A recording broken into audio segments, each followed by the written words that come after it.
ساری کائنات کی تمام دولتیں، پیسہ، روپیہ، سونا، چاندی، ہیرے، موتی، جواہرات جمع کر لیے جائیں تو پوری کائنات میں ایمان کا مول کوئی نہیں دے سکتا۔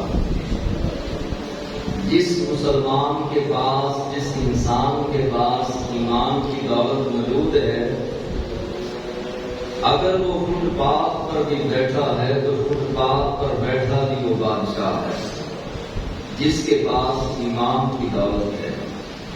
اور یہ کاملین بزرگان دین ساری زندگی اللہ کی بارگاہ میں یہ رو رو کر دعائیں کرتے رہے، مولا ہمارا ایمان سلامت رکھنا، موت کے وقت یہ نہ ہو کہ شیطان ایمان کو سلب کر لے، ایمان برباد ہو جائے اور کافر ہو کے مر جائیں، ایسا نہ ہو۔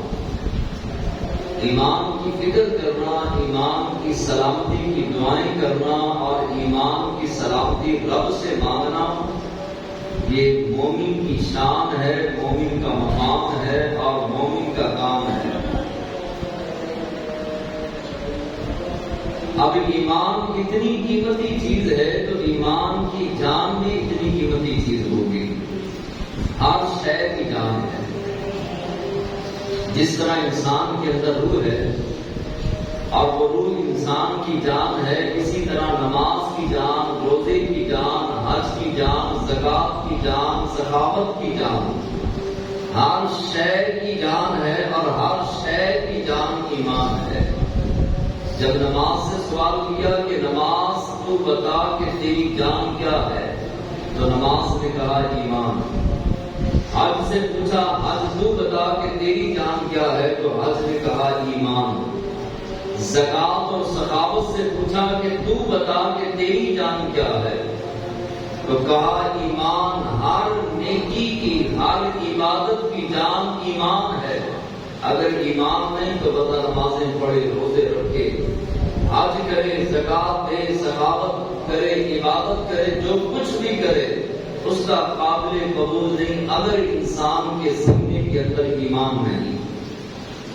اب جب ایمان سے سوال کیا گیا، اے ایمان تو بتا کہ تیری جان کیا ہے، تو ایمان نے کہا میری جان محبت رسول اللہ ہے۔ ایمان کی جان کیا ہے؟ حضور علیہ الصلوۃ والسلام کی کامل محبت۔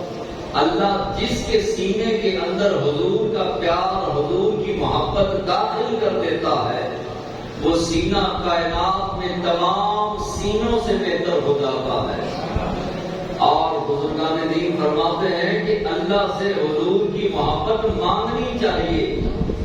اپنی پیشانی کو سجدوں میں رکھ کے رب سے مانگا کرو، پروردگار ہمیں اپنے حبیب کا پیار دے دے، اپنے محبوب کی محبت عطا کرو تاکہ ہمارے سینے روشن ہو جائیں، ہمارے سینوں میں لگے ہوئے گناہوں کے گند دھل جائیں۔ جس کے سینے کے اندر حضور کا پیار ہوتا ہے اسی کا ایمان کامل اور مکمل ہوتا ہے۔ فاروق اعظم رضی اللہ تعالیٰ عنہ حضور کی بارگاہ میں بیٹھے ہیں۔ اللہ کے محبوب صلی اللہ علیہ وسلم نے پوچھا کہ عمر یہ بتا کہ تو مجھ سے کتنی محبت کرتا ہے؟ عرض کیا کہ یا رسول اللہ صلی اللہ علیہ وسلم، میں اپنے بچوں سے زیادہ، اپنے گھر سے زیادہ، اپنے مال سے زیادہ، اپنے کاروبار سے زیادہ اور اپنے رشتہ داروں سے زیادہ، اپنی ازواج سے زیادہ، ہر شے سے زیادہ محبت کرتا ہوں مگر اپنی جان کے بعد۔ اپنی جان کے بعد آپ سے سب سے زیادہ محبت کرتا ہوں۔ یہ سیدھی جانب حضرت عمر بیٹھے تھے، یہ ہماری تعلیم کے لیے تھا اور امت مسلمہ کو ایک پیغام رسول اللہ صلی اللہ علیہ وسلم کی طرف سے ایک پیغام دینا تھا۔ جب کہا کہ اپنی جان کے بعد آپ سے پیار کرتا ہوں، تو حضور علیہ السلام نے جناب عمر کے سینے پر ہاتھ مارا اور ہاتھ مار کر تاریخی جملے ارشاد فرمائے ماں باپ، اپنے بہن بھائی، رشتے دار، عزیز اقربا، حتیٰ کہ اپنی جان سے بھی زیادہ مجھ سے محبت نہ کرے، اس وقت تک تیرا ایمان مکمل نہیں ہو سکتا۔ کائنات میں سب سے بڑھ کے حضور سے محبت کرنے والے کا ہی ایمان مکمل ہو سکتا ہے۔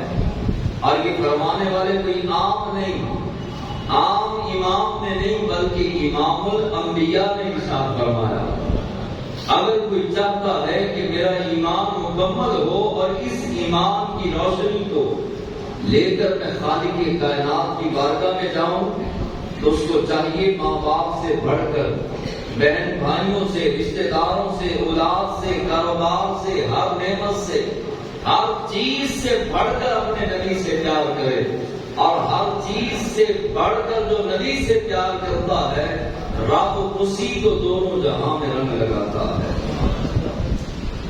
ہمارے بزرگوں نے، صحابہ کرام نے بھی حضور سے پیار کیا، اور اتنا ٹوٹ کے پیار کیا۔ آج تو کوئی مسئلہ آ جائے نا، پریشانی آ جائے، مسئلہ آ جائے، تو ہم محبت رسول کو، حضور علیہ السلام کے طریقے کو اور اسوہ حسنہ کو ایک طرف کر دیتے ہیں، اولاد کو سینے لگا دیتے ہیں۔ اولاد کی خوشی گناہ میں ہے تو ہم کہیں گے کوئی بات نہیں، حضور ناراض ہوتے ہیں تو ہو جائیں، میرا پتر ناراض نہیں ہونا چاہیے، میری بیٹی ناراض نہیں ہونی چاہیے، اگر رسول اللہ ناراض ہوتے ہیں تو ہو جائے۔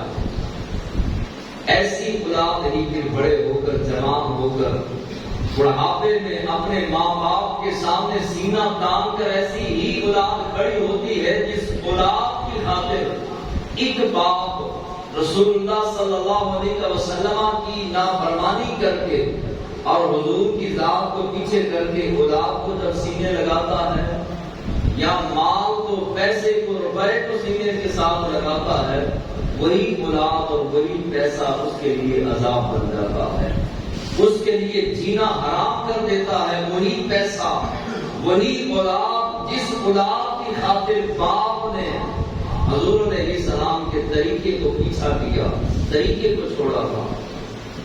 ہمارے بزرگوں نے ٹوٹ کے محبت کی، اس انداز سے عروہ بن مسعود یہ کافروں کی طرف سے جاسوس بن کر حضور کی بارگاہ میں آیا، اور جاسوسی کرنے کے لیے کہ میں دیکھوں مسلمان کیسے ہیں، مسلمانوں کے حالات کیسے ہیں، مسلمانوں کا انداز زندگی کیسا ہے، مسلمانوں کا انداز تکلم کیسا ہے، اور مسلمانوں کا رہن سہن اور کس انداز سے اپنے نبی سے پیار کرتے ہیں، کہ دیکھنے کے لیے، جاسوسی کرنے کے لیے عروہ بن مسعود آیا، آ کر 3 دن حضور کی بارگاہ میں رہا۔ اب اس نے جب انداز دیکھا، صحابہ کی محبت کا انداز دیکھا، اور ٹوٹ کے عشق مصطفیٰ صحابہ کے اندر دیکھا، جب یہ واپس پلٹ کر گیا، دیکھتا کیا ہے کہ صحابہ کرام 1500 کی تعداد میں صحابہ ہیں۔ حضور فرماتے ہیں، بلال لبیک یا رسول اللہ صلی اللہ علیہ وسلم۔ اب حضور نے بلایا بلال کو تو 1500 صحابہ دوڑ پڑے۔ بلال نے عرض کیا، یا رسول اللہ حکم فرمائیے، تو فرمایا جاؤ میرے اونٹ کو چارہ ڈال کے آؤ۔ اب 1500 صحابہ چارہ ڈالنے کے لیے بھاگ پڑے۔ اب یہ جاسوس دیکھ رہا ہے، اس نے دوسرا منظر کیا دیکھا کہ اللہ کے حبیب علیہ السلام اپنا لعاب دہن، اپنا تھوک مبارک زمین پر گراتے ہیں۔ صحابہ کے عشق کا اندازہ اور عشق کا عالم آپ کس بات سے لگا سکتے ہیں؟ حضور علیہ السلام اپنا تھوک مبارک، اپنا لعاب دہن زمین پر گراتے ہیں، صحابہ نیچے ہاتھ رکھتے ہیں۔ اس انداز سے ہاتھ رکھ کے ان ہاتھوں کے ساتھ مس کر کے اب جو ہے وہ صحابہ اپنے چہروں پہ بنتے ہیں۔ لعاب دہن حضور علیہ السلام کا زمین پر نہیں گرنے دیتے۔ اب جس کو لعاب دہن مل جاتا وہ بڑا خوش قسمت اور خوش نصیب اپنے آپ کو گردانتا۔ اب جس کو نہیں ملتا وہ کہتا، یار بات سن، تجھے حضور کا لعاب دہن ملا، تیرے ہاتھوں پہ تری ہے، ذرا مجھے بھی ہاتھ لگانے دے، میں تیرے ہاتھوں کو ہاتھ لگا کر حضور کے لعاب دہن کا تبرک حاصل کر لوں گا۔ وہ اس کے ہاتھوں کو ٹچ کرتا، مس کرتا اور اپنے چہرے پہ بولتا۔ اب یہ جاسوس عروہ بن مسعود یہ سارا انداز دیکھ رہا، کہنے لگا میں نے تیسرے دن کیا دیکھا؟ تیسرے دن دیکھتا ہوں کہ حضور وضو فرمانے لگے۔ ابھی یہ جاسوس مسلمان نہیں ہے، یہ کافروں کا کرندہ ہے، کافروں کا جاسوس بن کر آیا، لیکن اس کے باوجود تیسرے دن کہتا ہے کہ میں نے دیکھا حضور وضو فرمانے لگے۔ اب جیسے ہی اللہ کے حبیب علیہ السلام نے وضو شروع کیا، صحابہ نے اپنی جھولیاں پھیلا دی، ہاتھ نیچے کر دیے، وضو کا پانی کا ایک قطرہ بھی زمین پر گرنے نہیں دیتے، اپنے ہاتھوں کے ساتھ، اپنے چہروں کے ساتھ وہ وضو کے پانی کے قطرات کو مس کرتے ہیں۔ جس کو وضو کے پانی کے قطرات ملتے ہیں وہ تو جھومتا ہے، وہ خوشی سے جھومتا ہے، اور جس کو نہیں ملتے وہ دوسروں کے ہاتھوں کے ساتھ ہاتھ مس کر کے اپنے سینے سے اپنے چہروں پہ لگاتے ہیں اور لگا کے خوشی کا اظہار کرتے ہیں۔ یہی جاسوس جب ابو جہل کے پاس، ابو لہب کے پاس، عتبہ کے پاس، شیبہ کے پاس گیا، کہا کہ اے قوم، اے میری قوم، تم مسلمانوں سے لڑ نہیں سکتے۔ میں نے بڑے بڑے بادشاہوں کے درباروں میں جا کر کے دیکھا ہے کہ بادشاہوں کے دربان ان کا ادب کرتے ہیں، احترام کرتے ہیں۔